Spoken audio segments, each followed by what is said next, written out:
Maybe it was a little new for everyone, and it took us a little while to get settled in. But I think we're settled in now, and the last 3 games were huge for us.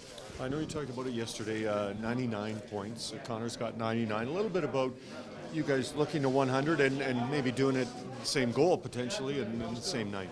Yeah, it'd be nice, obviously, if we could get in on the same goal, but that's not where our head is right now. We want to win this game. It's a big game for us, and that's what we're more worried about. Sorry, one last question about hitting 100 potentially. I don't know if young players look at certain benchmarks of their career and the potential of hitting 100 where you go, okay, it gives you a little bit of feel that you've had some success early in your career. Yeah, for sure, a little bit. It's rewarding, obviously. It's nice to have that little milestone, but I think both of us, we obviously hope that there's many more to come. Leon, for a European guy, what's it like playing against Jaromir Jagr? Did he have an impact on you growing up? I mean, I don't know how many more times we're going to see him here in Edmonton. Yeah, absolutely. He was one of my favorite players growing up, and I always liked watching him and following him. So it's pretty special to play against such a legend. Does he surprise you with how he's able to contribute and be such a big part of a team to this day? Yeah, he does. Yeah, it's amazing how he still gets around, and he's still very productive and a big part of their team and big part of their offense. So it's pretty amazing to see. Yeah. He's more than twice your age. Could you imagine playing like that much longer? And I mean, would you want to? Like, is that something that you guys kind of look at now and think, okay, well, he set the bar? I think a lot of guys want to play as long as they can, but sometimes it's just not possible. Your body doesn't hold up, or whatever, you get injured, whatever it is. But I think for him, it worked out really well, and I think he's a big part of this league.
In New York, I was always trying to be prepared for any opportunity I got. I was always working extra after practice with Benoit and stuff like that, and you gain that endurance, and hopefully one day you'll need it. So I've been able to use that tool this year, but it's just been a combination of trying to manage my workload on and off the ice.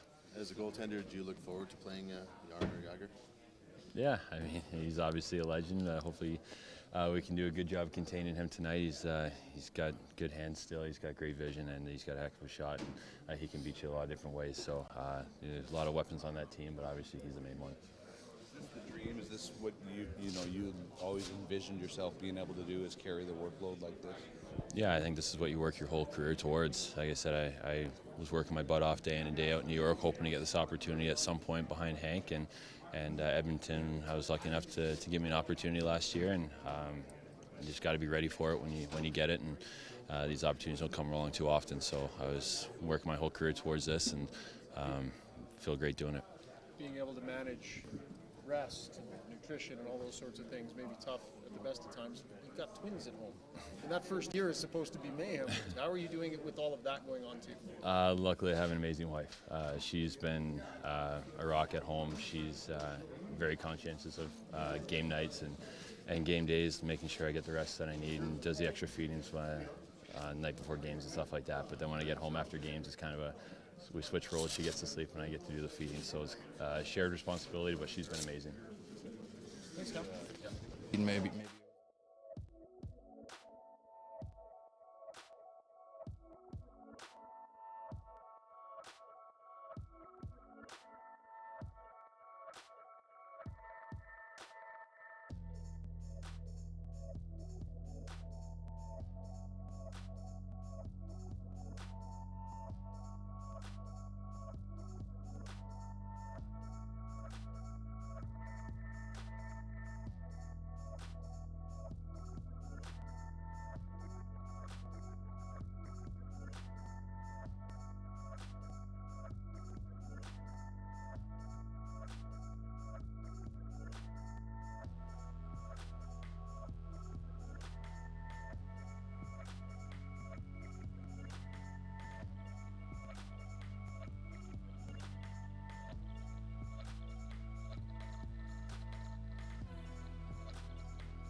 with their goaltenders, whether it's Lou or Reimer tonight. They both give them a good opportunity to win.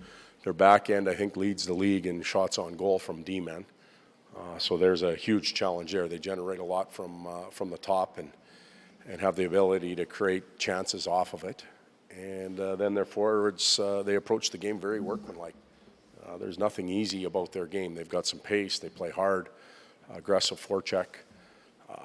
Penalty kill's been exceptional. So there aren't any days you come to the rink now and you put your feet up and go, okay, we got a bottom dwelling team. It doesn't exist in the league. It hasn't for years. And including when we were maybe not where we wanted to be over the last few years, there's still a tough night. And we have that facing us tonight, and we will for the rest of the season. Can you talk about just the challenges Jaromir Jagr and maybe marveling at the specimen is? Spoke a little bit yesterday. I think Speck and I did after, or Jason, and the generational word, how we throw that out. There's the generational player that's entering the league, Connor, Sidney, those type of players that came along, and then there's the dominant Ovechkin, Crosby now. I think there's generational people that are at the back end of it as well, and Chris Chelios was one. I was lucky enough to be around him, to play at that age and still be able to compete. Jagr would be another, to not only have the body and the physical tools to do it, but the passion at that age to keep coming to the rink, and the mindset to keep coming to the rink is really remarkable. Credit to him. Todd, just on Cam, and nobody's been on the ice in the NHL this year more than him. Playing a lot, keeping his level really high. Do you expect to be able to continue to keep using him as much as you have to this point? And how do you do that?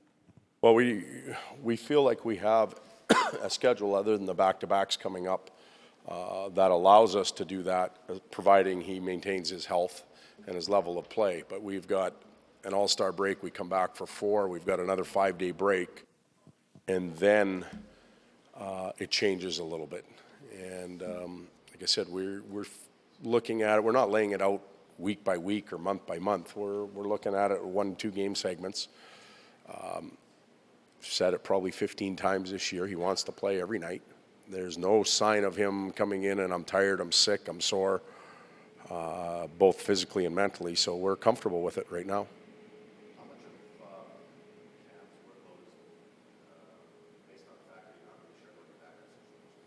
I don't know if it changes at all.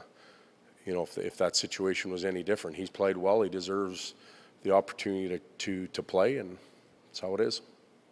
Todd, when you look at a guy from Andre Sekera last year, his first year here, and then till this year, what's been the difference in his game from last year till now? Comfort. He feels comfortable here now. It took him a while last year to adapt to our team, to a new coaching staff, to his surroundings. It's hard when you're a free agent to come to a new team. There's a lot of pressure on you as an individual because the focus is on you. Usually you've got a nice contract and that type of stuff, and the focus is on you, and the bar is very high initially, but it's tough to adjust. And Andre's done a good job. Luch is working his way through it. Both important pieces. Todd, last weekend there were some big goal games. Monday night had 15 with Pittsburgh and Philly. Last night there's 13 in New York. Any theories about what the heck is going on? Football season. I don't know. It's I don't have an explanation for it. In our world, we've played in so many tight, low-scoring games that when you look at it, it's one after another. You've got goalies that start the game and give up 3 and don't get the loss. It's odd. It could be the time of year too. It's a grind right now for the players. We're playing. After Saturday, I think we played 11 games in 19 days again. It's hard, and perhaps once the game gets away on you, it's harder to maintain that drive and that commitment level at this time of the year, one way or the other. You guys have been better at home as of late. Can you put your finger on one of the reasons why? Part of it's being at home. The first segment of the season, we our segment, initial phase, if you will, we played a lot at home, but we're getting used to a new building and starting to get our team put together. Then we'd go out on the road for 3 or 4, come back for 1, go for 2 or 3, come back for 2. We're at home right now. It feels like home right now. I think that makes a bit of a difference. And, we'll have to take advantage of that situation after the rest of January and February because we've got a long home spell in March, obviously. Todd, Clefbaum and Lucic weren't out there today. Are they going to be okay for tonight? Or? Yeah, they'll be fine. Just a maintenance day for them? Yeah. Good.